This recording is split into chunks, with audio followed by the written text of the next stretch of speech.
On today's episode of Locked On Mariners, we begin Prospect Week with numbers 30 through 21 in the Mariners farm system. Colby, hit it.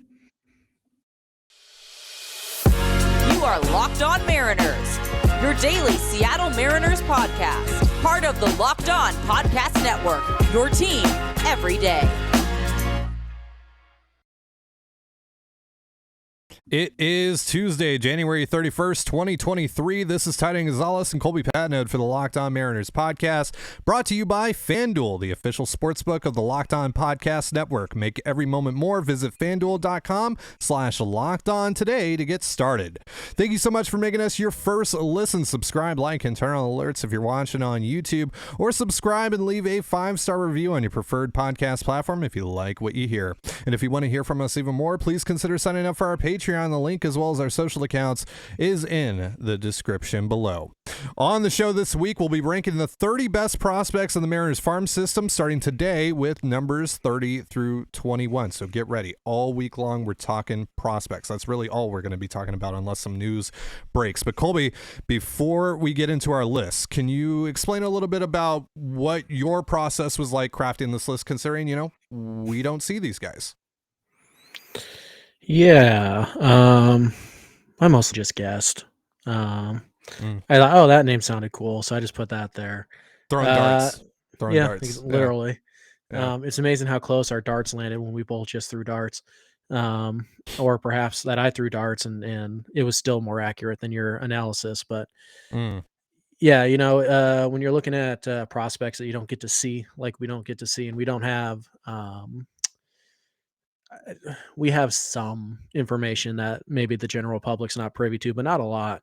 So really what I'm looking at is I'm looking at I'm reading reports, I'm listening to other podcasts, I'm trying to cipher through other people's rankings and see what they have. And I'm picking out things that I value that maybe other people don't. And you kind of try to come to a consensus idea of what this player could be, and that's kind of how I look at it. There's some stats, some just basic statistical analysis involved, but for the most part, it's just trying to gather as much information as I can and say, I think this guy is going to be a big leaguer, and I think this guy's going to be the best big leaguer out of everybody with the current information. And you can crumble these things up in 3 months and throw them away because there's going to be brand new information, and we're going to get brand new stats and brand new players entering the org here in a few months, and it's going to change everything. But yeah, just kind of an all-encompassing of everything I watch, the few things I do get to watch, everything I hear, everything I read, and just kind of trying to put it all together and essentially decide how I value what I'm being told about these prospects. Sure. Yeah, for me, it's exactly how it is for you as well. I'm reading things, I'm listening to things, I'm watching a few things here and there, mostly clips on Twitter and whatnot, and just crafting my own opinions from those. Deciding essentially what I think seems to be the most likely path to the big leagues for some of these guys. And it's also, weighing potential versus likelihood and, paths to the major leagues and shots, just overall interesting shots to take as well. And so there's a mixture of that in my list and your list as well. And so I guess let's just start there. We both crafted separate lists, and then we combine the two lists for an overall rank, and you'll see the overall rank, you'll see my rank, and you'll see Colby's rank on these guys as they appear on the screen as we start to talk about them. And then we put those lists together using a point system to create a master rank, an overall rank for these guys. You and I have been doing this for 5 years now, I think 5 or 6 years together, going back to our days at Soto Mojo. Considering that I'm pretty sure we started doing this, like our first one was when the rebuild started or after the rebuild started. So would you say now, with all the graduations and what have you over the past year and a half, that this is maybe the worst the Mariners farm system has looked since we started doing these rankings? Probably since the 2018, that winter, when they acquired Kelnick and Dunn and Sheffield, and Julio was in the system at that point. So yeah, probably the worst since then. but clearly not the worst the Mariners have had in even the last decade. So, Mhm. but yeah, it's probably it's taken a beating because you've traded for good players, you develop good players, and even some of the players who haven't really hit yet at the big league level, they've graduated off of the list. So, yeah, it's a little bit of a down year, let's say, but just because it's not as good as the number one class it was entering last year, doesn't mean that it's not still a pretty good farm system. All right, let's get into this list then. Starting at number 30, outfielder Alberto Rodriguez, who was recently DFA'd by the team, made it through waivers. Not a big surprise. He's still with the organization. Had a rough year this past year, and he did not make my list because of that. I'm kind of out. I've fallen out of love with Alberto Rodriguez, but you kept him on your list at number 27 here, so I'll give you the floor. Why is Alberto Rodriguez still on your list? Eh, There's not 30 better guys than him. Sure. No, this is a really big year for Rodriguez. He has to hit, and he has to hit pretty significantly because when you look at the whole tool chest or whatever you want to call it, he's mediocre in the corner. He's not great foot speed. He's not a plus defender or anything like that. Not a plus runner Mhm. either. But there is power in the bat. There is some hit tool in the bat. But if he doesn't hit this year, it's done. At least in Seattle, it is. And it's not that he's not an older player. He's still young enough to figure things out, but you can't repeat a level for a third time and not produce for a third time and expect to have any kind of prospect status left. So I'm kind of banking on last year being a little bit of just kind of a mirage because you remember when he came over in the Taiwan Walker trade, he was a really interesting prospect and he was doing some really cool things. And it didn't work for him last year. He got DFA'd. Honestly, even if he had a pretty good year, he probably still was going to get DFA'd this winter. He's a couple years away from the big leagues, but no, I'm kind of making on the bat here a little bit. I think I trust the bat a little bit more than some of the other guys who are vying for this spot, but he's tentatively on this list. And if he gets off to, a bad 6 week stretch, he's going to fall out and probably never be heard from again. At least from the Seattle Mariners side of things. Coming in at number 29, outfielder Spencer Packard, who is really on the older side. Played 69 games, nice, at the high A level this past year and crushed it. I believe it was like 282, 397, something like that in his slash line. Mm-hmm. But again, he turned 25 years old back in October. He's going to play all of this year at 25 years old and has never played higher than high A. So, I mean, you can make the argument here that he is just outplaying his competition because of his age, right? So Mm-hmm. he came in at number 29 on your list, number 28 on mine. He's at number 29 on our overall list here. So tell me about Packard and why he cracked your top 30. Yeah, he's all bat. There's no question that he has to hit because defensively speaking, he is rough, pretty much wherever you put him. So he has to hit, but he has hit, and there's enough to like with the swing there to think that hey, there's a potential here that this guy could be the weak side of a platoon. He can crush lefties. There's some pretty good power potential there as well. Yes, he's older. That's why this year is a huge year for him. If Packard was 21, he'd be in the top 20, but he's 25, so he's probably going to start the year at Double A, I would imagine. I think if he's going to have any shot at being like a serious potential contributor, not regular, but contributor, he's got to find a way to get to AAA Tacoma this year. So it's a huge year for him. He's got to jump 2 levels and he's got to maintain pretty much the same stat line he did in high A because if he doesn't, then he's just org depth. There's really not much there except for the bat. So, but again, the bat being the most important tool that an offensive player can have. And Packard's is produced and there's enough there in the swing to think that, hey, this guy could be a big leaguer and he could help a big league team. But this isn't one of those things where it's, oh, he could help the big league team in 2 years. No, if you get to the end of this year and you're not convinced he's a major leaguer, then he's not on this list. Yeah, I'm a bit ageist when it comes to guys with the profile of Packard who are 25 years old at high A. It's hard to buy into because he's just so advanced physically and mentally. And this is going to be big to see, how he performs at AA. That's going to be the next big step for him. And then, hopefully, I think, the best path for him this year is to finish the year out in AAA. And we'll see how that goes for him. But yeah, he's got to show that he can not just beat up on guys that are significantly younger than he is this year. Yeah, I don't know. Did you happen to see Joe Doyle release his top 50 Mariners prospects this morning? I did not.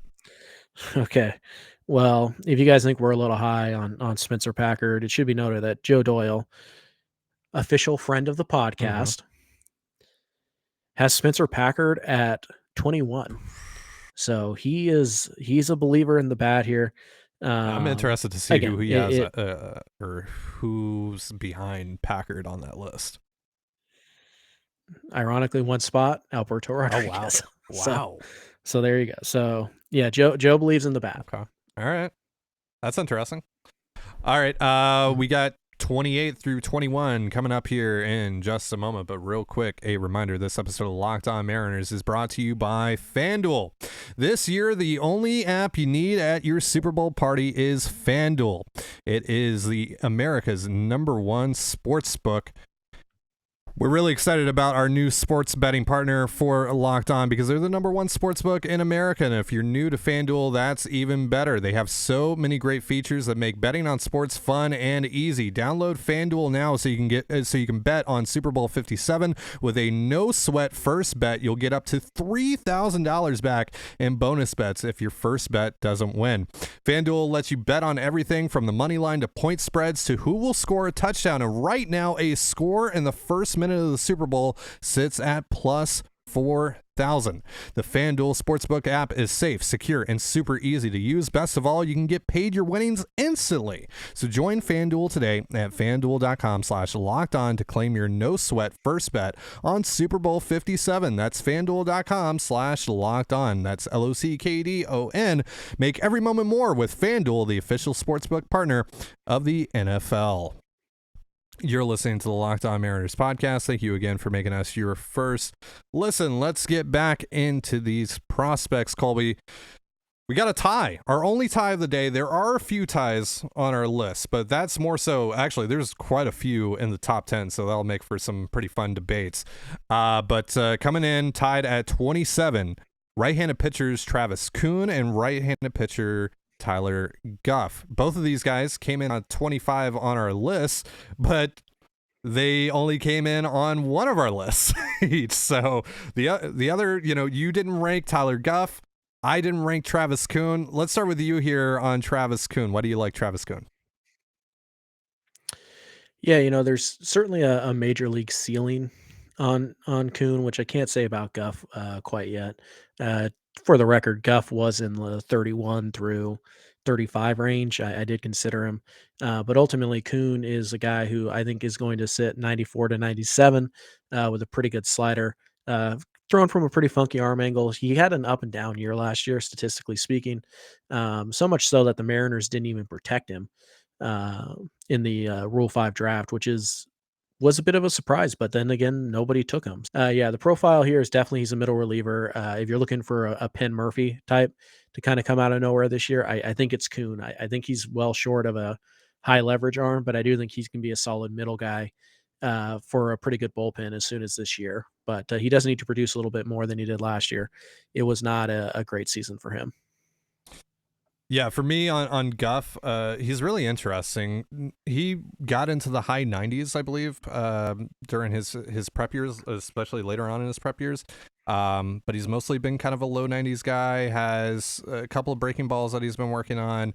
The interesting thing for me here and why I put him on this list ultimately, even though that he hasn't pitched at the professional level, they invited him to gas camp this past month. So I'm interested to see what they were able to do for him, if anything, with regards to the velocity. He's also a guy that still needs to fill in a little bit physically, so there's some projection there. He's a really interesting guy, a little bit of an interesting ball of clay there for the Mariners. So going to be interested to see where he's at once he gets back on the mound here, and if the Mariners have tapped into anything else here since draft day. All right, coming in at number 26, it's everyone's favorite prospect, Colby, Zach DeLoach. top prospect, Zach Deloach, who comes in at number 26 on our list after being 28 on your list and 26 on my list. So he lands pretty much accurately there. All right. It was another fairly down year for Deloach. He's basically a fourth outfielder type at best, it seems. Some on-base skills there that makes me think that he might have a way of sticking at the major league level, but he hasn't really shown anything with the hit tool, hasn't shown much power, not a very good defender. I don't see a wide path here to the major leagues, to put it lightly, for Zach Deloach. Yeah, he's definitely a corner guy. You really don't want him to play center field at all, but he also doesn't have a lot of power, which Yeah. is not usually a good combination. He does draw walks at a pretty good rate, so that is one thing he does have going for him. And he is a good athlete. So it's weird that he's now, been in Double A for basically a year and a half and just hasn't really popped. He's 24 years old. He's running out of time. So this is another guy. This is a huge year for him. If he doesn't progress and get his way to Tacoma, then he's probably not a major leaguer. And I think right now he's a fringe major leaguer. The only reason he's still on this list is that with typically speaking, with the good eye, usually comes power eventually. Now, is that going to happen for him? I don't know. That's why this year is a huge year for him. But if the power does come and he is able to get to AAA this year, and maybe even gets a cup of coffee in the big leagues, I think there's enough there that he can be a fourth outfielder, which is as we know is a very valuable player. But it's put up or shut up time for Zach Deloach. So if he's not knocking on the door of Major League Baseball by August or September, it's Mhm. probably time to just cut bait and move on. But there's enough tools here that he barely stays on the list for me. Yeah, he's just I think he is going to at least get a chance at the major league level, so that's why I put him on this list still, because he just has more likelihood than some other guys that I was kind of weighing against him. But that's about it. I'm not very excited about Zach Deloach, to be quite honest with you. There isn't a lot here to play off of. Really, I think the only reason that he gets above someone like Packard, or even another guy that we're about to talk about here on my individual list, is just because he's closer. And that's about it. A little more defensive value than Sure. Packard, because Deloach is Yeah. probably at least an average left fielder. Sure. You can't say that about Packard. Yeah, that's a good point. That's a good point. All right, let's move on here. I believe this is the slide. Yep, this is the slide. Coming in at number 25, outfielder Victor Labrada. So you had him above Deloach in your list. I had him one spot below Deloach on my list. But it could really go either way. The thing with Labrada is that I can really see him carving out a major league role. Because he doesn't have, I mean, like, the hit tool is not great. He obviously didn't have a good year at the plate this past season, but he's a bit of a weapon on the base pass, and he's a pretty good defender as well. I think Victor Labrada is the type of guy that ends up going on a couple of playoff rosters in his career. That's kind of the role that he fills, as like a base running specialist, maybe late game defensive replacement type of dude. And so for that reason, he lands on my list. I've seen him, in previous lists over the past year go, 40, 45 on some guys' lists. Nowhere close to the top 30. But for me, it's that factor that he at least does one thing really, really well. And I think that's going to end up getting him to the big leagues. Maybe not full time, but maybe as someone like a Guillermo Heredia type. Yeah. That's kind of my comp on him. He's faster than Guillermo. Guillermo's pretty good speed, but was not a base stealer. Labrada can steal some bags for you. Yep. But yeah, he kind of slides into that Guillermo Heredia type. Interesting last year, 58 walks in 524 plate appearances. It's not bad. It was good enough to produce, a 347 on base. Unfortunately, the 142 strikeouts. Yeah. For a speed guy who needs to, hit his way to the big leagues, At high that's A. not going to. Yeah, that's not going to play. And he was only a little bit younger than the average high A guy. This isn't a 19-year-old in high A who's struggling. This is a 22, 23-year-old. He just turned 23 a few weeks ago. So again, another guy. This is a big year for him. If he wants to be considered part of the Mariners' future. He kind of has to produce, and he can start by cutting down the strikeouts. But there is, like you said, there's base running here. There's some stolen base ability. There's some Mhm. defensive ability here. He draws some walks, and he will steal some bags. So there's enough here, considering how thin the Mariners system is right now at the back half. That he definitely deserves to be on this list, but Mhm. to me, if you have him, if you tell me he's 35, I'm gonna be like, okay, Yeah, if like he's I totally 35, if get he's that. even 40 on your list, I get it. I get it. I Yeah, just think that there is something here that's going to get him to the majors, and that's yeah. what gets him on here for me. Just wanted to quickly amend something real quick on Tyler Guff. I was reading through my notes, and I said that he had a couple of breaking balls. I read changeup as curveball. I meant to say Uh, that he has a slider and a changeup. Doesn't have two breaking balls, as far as I'm aware, at least. Maybe he does, but yeah. Slider and changeup on Guff, and then the velocity there is really interesting. All right, we're gonna finish up prospects 30 through 21 here in just a moment, but real quick, a reminder: this episode of Locked On Mariners is brought to you by Built Bar. Looking for a delicious treat, but don't want all the fat and calories, and you got to try Built Bar. We just got through the holidays, and I know my goal is to eat a little healthier this year. And if you're like me, where you want to eat healthier but don't want to compromise taste, then man, I've got just the thing for you. You gotta try Built. With Built, healthy is actually tasty. Seriously, they're so delicious you won't think they're good for you. Perfect for your New Year's resolution. What makes Built bars so good? Well, for starters, they are all covered in 100% real chocolate. That's right, real chocolate. And they come in unbelievable flavors like churro, peanut butter brownie, and coconut almond. I'm not sure how Built does it, but these bars taste like a candy bar while maintaining amazing macros. And what's even better is that they are healthy, only 130 calories and 4 grams of sugar with a whopping 17 grams of protein. And now you don't need to wait around to get a box. For years, we've been talking about ordering your Built bars at Built.com. Well, now you can get them at your local Walmart or Sam's Club. That's right. Head to your nearest Walmart today, walk to the pharmacy section, and grab yourself a box of Built bars. You can pick up a 4-bar box of cookies and cream, double chocolate, or coconut puffs. And if you're close to Sam's Club, run in and grab a 13-bar box with our hit flavors, brownie batter and churro. You can thank me later. All right. Let's wrap up our prospect list for today. A reminder that we are going to be doing this all week long. Also, we got word from the Locked On Mothership that we're going back to 5 shows a week starting on February 13th. So get excited for that. You're going to be getting more Locked On Mariners coming up here pretty quick. All right. Coming in at number 24 on our list, right-handed pitcher Gene Munoz, who should be starting the year in low A after a couple of years in the Dominican Summer League. He came in at 24 on both of our lists, so he ends up at number 24 on the master list here. So, Gene Munoz, tell me about him, Colby. Yeah, pretty big fastball for his age. He's at 95 right now, sits there pretty comfortably with, a pretty good slider. Needs some work, as most 20-year-olds do. But that right there, those two pitches both have a chance to be plus. And from a relief role, that is, a seventh, eighth inning guy in generic terms. He's only 20 years old, though. There's really no reason to give up on him as a starter. The third pitch is, it needs work, right? And the high likelihood is that he's probably not going to develop one.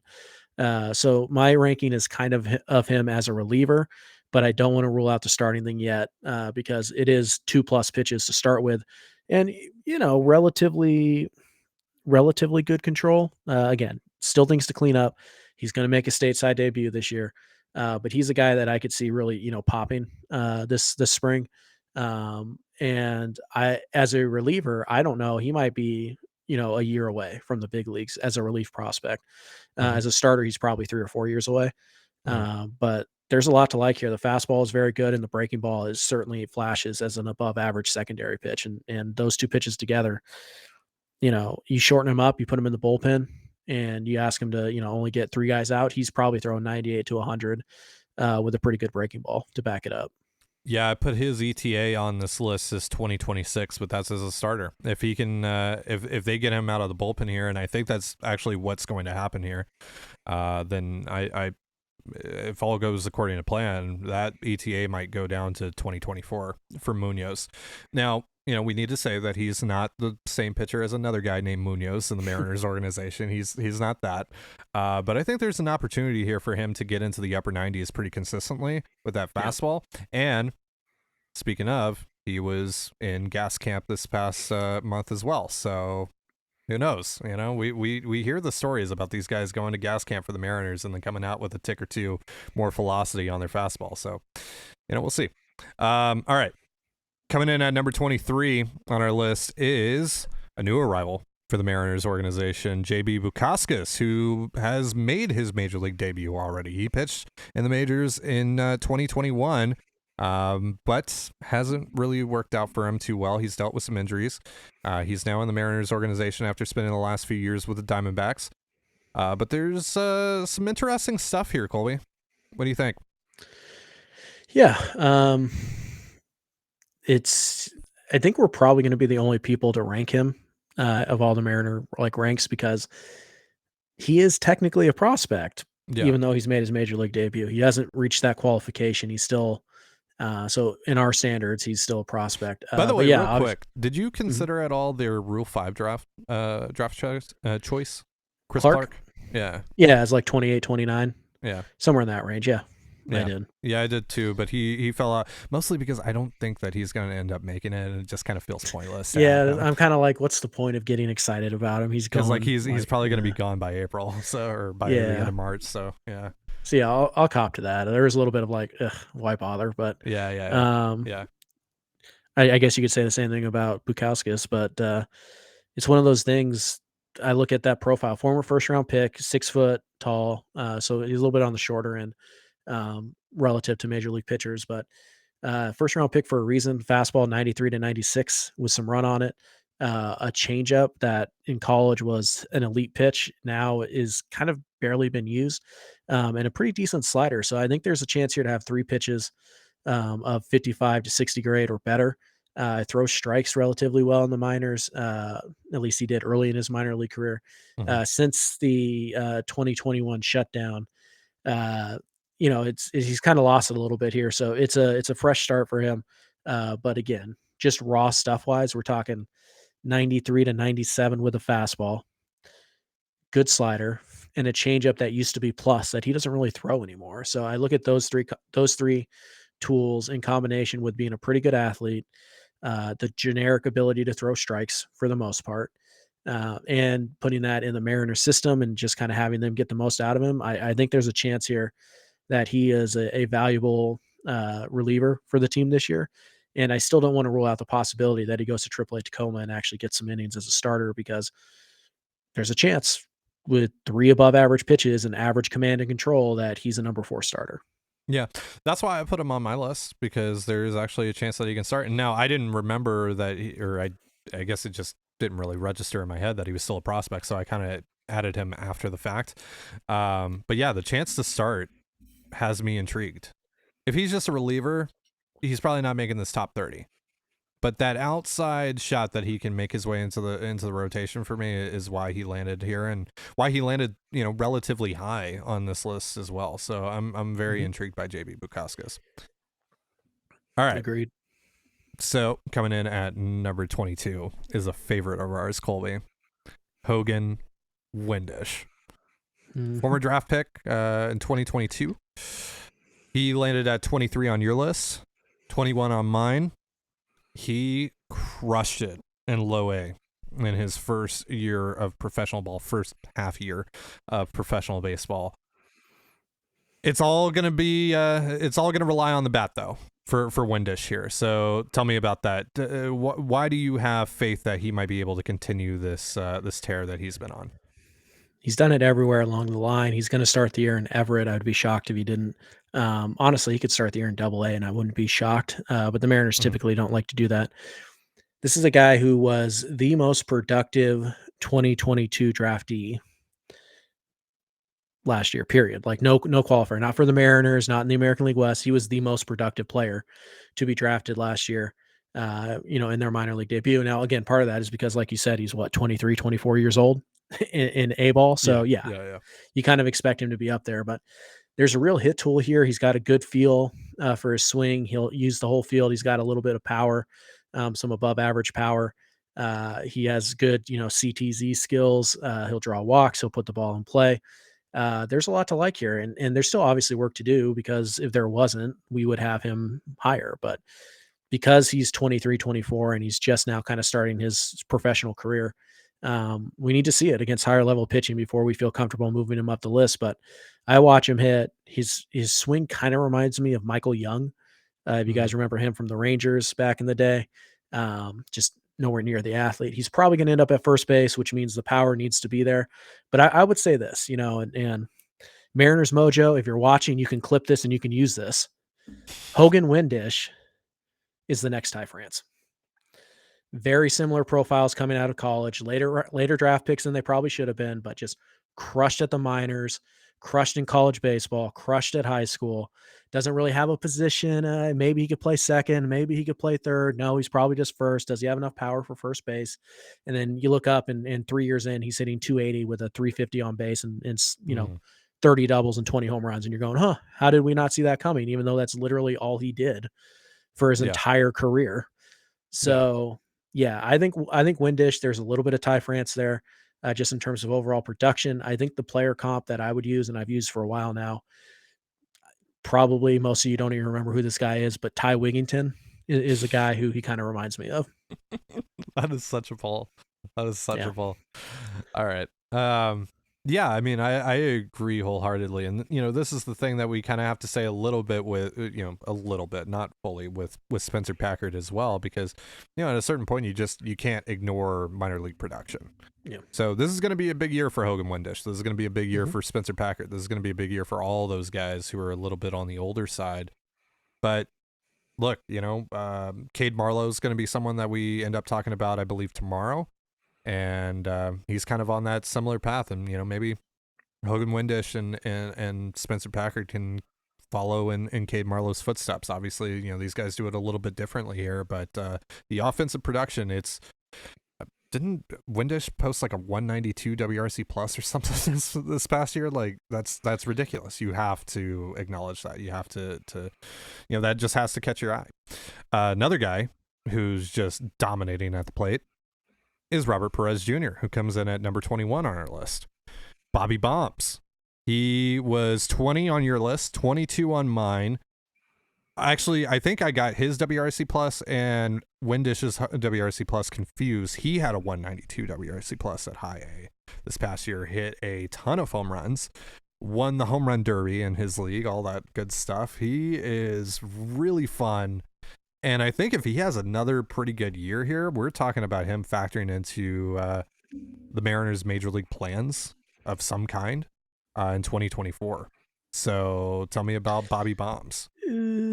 I wouldn't go that far, but um, yeah, he's really interesting. He is a guy who kind of went from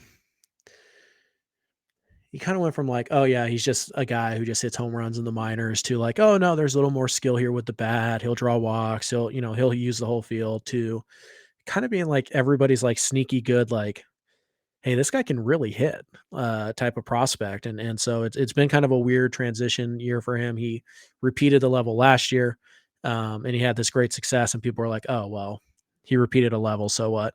Then he Sure. jumps up to the next level, and he he dominates, right? So it's just one of those things that you look at this guy and you say, eh, doesn't he's first base only, he's kind of a little bit old. Hmm. He's had a couple stretches here and there, and yeah, he hits home runs, but he doesn't really do much else. And he's developed into this player who's a legitimate prospect, for the Hmm. Mariners.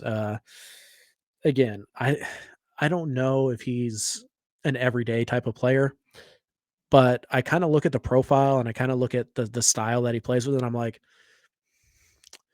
is this guy CJ Crone? Like, is he, Sure. Christian Yeah. Walker? Is he one of those guys? Hmm. Or is he just, a 4A player who just mashes in the minors and is always around for depth? I kind of feel like if I had to pick one or the other, I would pick the former. So Hmm. there's a lot of power here and there's a lot of hit tool. If he could play anywhere else but first base, he'd probably be a lot higher on my list, Yeah. but Agreed. unfortunately, he can't. Yeah, he's tried it in the corner outfield spot, and no, he's a first base CH type. But yeah, I think if he has another good year, he could be competing for a spot on this roster in 2024, either in spring or sometime during the summer. Because it's a special bat, and if he shows that can play at Double A and even higher, I mean, You gotta pay attention to that. So yeah, gonna be a really interesting year for him as well.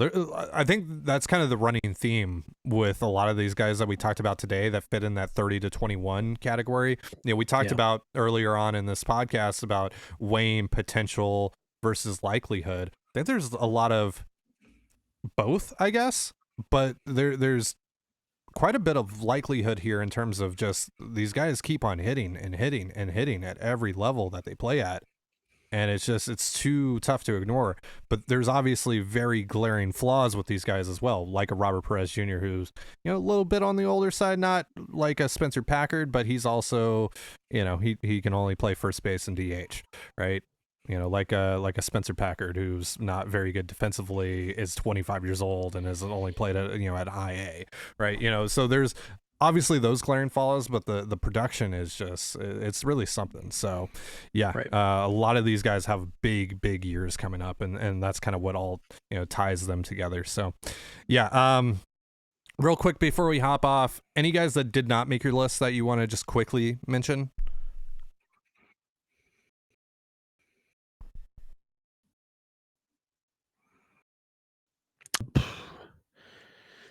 Chris Clark, again, like you mentioned, is a pretty interesting guy. He didn't make my list. Jeter, Martinez, yeah, and Dylan Wilson were both obviously pretty interesting guys, but neither one of them made my list. But yeah, to me, 20 through 30 was, or 21 through 30 was kind of meh. A lot of just put this guy there.